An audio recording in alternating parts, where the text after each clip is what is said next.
A bakery box holds up to 12 donuts. How many total boxes do you need to pack in order of 150 donuts? On standardized tests, real world division problems like this carry a hidden catch. Let's look at why standard rounding rules don't apply here.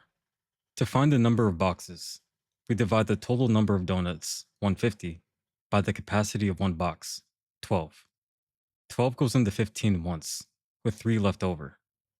Bringing down to 0 gives 30. 12 goes into 30 twice, which is 24, leaving a remainder of 6. So 150 divided by 12 equals 12, remainder 6. Let's interpret what this quotient actually tells us. The quotient of 12 means 12 full boxes, which hold exactly 144 donuts, 12 times 12. But we ordered 150.